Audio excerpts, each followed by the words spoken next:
nossos ancestrais acordou um dia e decidiu construir uma civilização. Isso não aconteceu assim.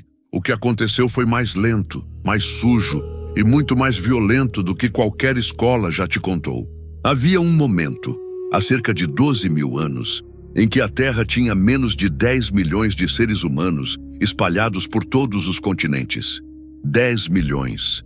Menos do que a população de São Paulo hoje. Esses grupos não tinham nome para si mesmos, não tinham bandeiras, não tinham noção de que faziam parte de algo maior.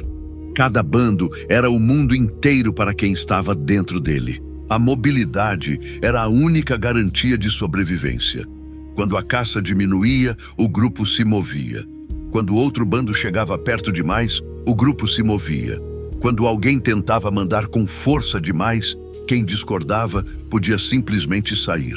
Não havia como acumular poder sobre pessoas que podiam desaparecer na mata a qualquer momento.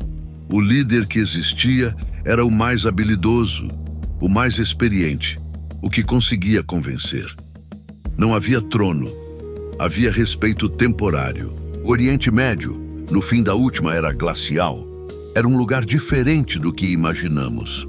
Campos abertos cobertos de trigo e cevada silvestres. Rios previsíveis o suficiente para que se soubesse quando voltariam.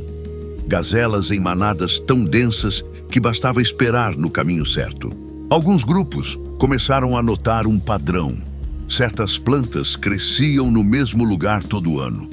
Certas encostas tinham sombra na hora certa. Certas pedras, quando posicionadas de determinada forma, serviam para moer. Eles não plantaram.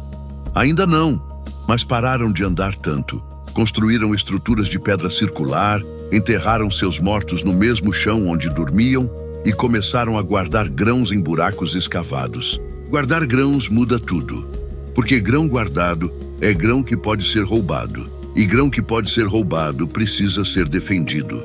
Por volta de 10.800 anos antes do tempo presente, o clima esfriou de novo. O período que os cientistas chamam de Younger Dryas chegou sem avisar, e os campos de trigo selvagem murcharam. As gazelas mudaram as rotas. A chuva foi embora, só que agora havia aldeias. Havia crianças demais para carregar. Havia silos que não podiam ser abandonados. A opção de simplesmente ir embora tinha desaparecido junto com o nomadismo. Foi então que alguém fez o que nenhum humano havia feito antes com intenção sistemática. Escolheu as sementes maiores. Arrancou as plantas que competiam com o trigo. Desviou um fio de água para onde o solo estava seco. A agricultura não foi uma invenção brilhante. Foi uma resposta desesperada a um problema sem saída. Os esqueletos mostram isso com precisão brutal. Os primeiros agricultores eram menores do que seus ancestrais caçadores. Os dentes apodreciam mais cedo porque a dieta havia se tornado monótona, rica em amido, pobre em proteína animal. As vértebras lombares de mulheres jovens mostram desgaste idêntico ao de trabalho extenuante e repetitivo, horas ajoelhadas, triturando grão em pedra. A expectativa de vida não caiu drasticamente, mas a qualidade daqueles anos, sim. A primeira coisa que a agricultura produziu em quantidade não foi alimento, foi gente. Mulheres sedentárias geravam filhos com intervalos menores entre as gestações. Populações cresceram rápido, rápido demais para retroceder. Com mais bocas e menos variedade no prato, qualquer falha na colheita se tornava catástrofe. A dependência de uma ou duas plantas criou uma fragilidade que os caçadores nunca tiveram. Quando o trigo falhava, não havia alternativa plantada. Morria-se. Jericó ergueu muros de pedra com vários metros de altura, construídos há cerca de 11 mil anos. A narrativa tradicional diz que eram para defesa contra inimigos. Pesquisas mais recentes sugerem que protegiam os silos de cheias e do vento quente que secava os grãos. Mas onde há estoque, há cobiça. Onde há cobiça, há confronto.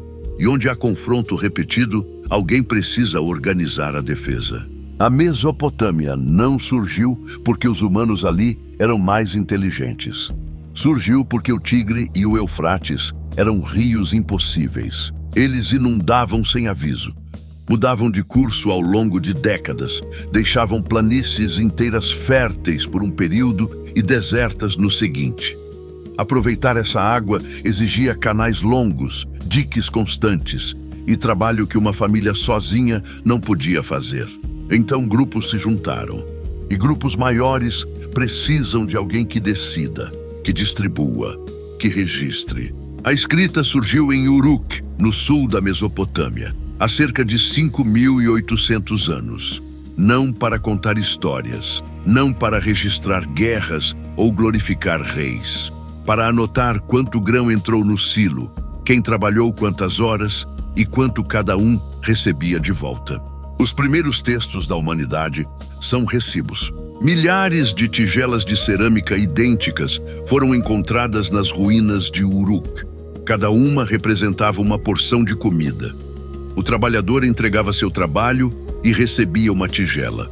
A comida havia deixado de ser coletada e se tornado distribuída por alguém que controlava o sistema. Esse alguém começou a acumular algo que os líderes nômades nunca puderam ter: poder permanente. Porque num acampamento móvel, o líder que abusava perdia seus seguidores. Numa cidade irrigada, o trabalhador que dependia do canal não tinha para onde ir. A terra ao redor era árida, sem a água controlada por outros. Sair significava morrer. A hierarquia não foi imposta de cima para baixo por tiranos com exércitos. Ela emergiu de baixo para cima, da necessidade de coordenar coisas que ninguém podia fazer sozinho. E uma vez que surgiu, nunca mais desapareceu. As cidades cresceram. Uruk chegou a ter dezenas de milhares de habitantes, estranhos vivendo lado a lado, sem os laços de sangue que antes organizavam os grupos menores. Precisavam de regras, de alguém que as fizesse cumprir, de um aparato que punisse quem desviasse. O Estado não foi uma ideia, foi uma consequência inevitável do tamanho. No rio Nilo, no Indo, no Rio Amarelo, populações diferentes chegaram ao mesmo ponto por caminhos distintos. Diferentes culturas, diferentes idiomas, diferentes divindades. Resultado idêntico. A agricultura criou excedente. Excedente criou especialização. Especialização criou dependência. Dependência criou hierarquia. Hierarquia criou o Estado. O Estado criou guerra permanente. As primeiras guerras registradas não eram conflitos entre bárbaros e civilizados. Eram conflitos entre cidades vizinhas que disputavam canais de irrigação. Quem controlava a água, controlava a comida. Quem controlava a comida, controlava as pessoas. Prisioneiros de guerra não eram executados em massa. Eram marcados e colocados para trabalhar nos mesmos canais que alimentavam seus conquistadores. A escravidão não precisou ser inventada. Ela foi a extensão lógica de um sistema que já tratava o trabalhador livre como unidade produtiva controlável. O rei oferecia proteção. Em troca de impostos, de trabalho, de filhos para o exército, a violência havia se tornado uma instituição. Há uma pergunta que os arqueólogos carregam há décadas. Se os primeiros agricultores viviam pior, trabalhavam mais e ficavam mais doentes do que os caçadores, por que continuaram? A resposta não tem nada de romântico. Uma vez que a população cresceu, além do ponto que os recursos selvagens podiam sustentar, não havia retorno. Eram muitos para viver como nômades, poucos para defender um território sem se organizar. A armadilha não foi armada por nenhum vilão. Foi armada por decisões pequenas, razoáveis, tomadas por pessoas tentando sobreviver ao próximo inverno. Civilização não foi construída por visionários. Foi construída por gente com fome, sem opção, fazendo o que precisava ser feito para que seus filhos chegassem à manhã seguinte. O resto veio junto. Se você chegou até aqui, deixa o like e ativa o sino. Tem mais vindo por aí.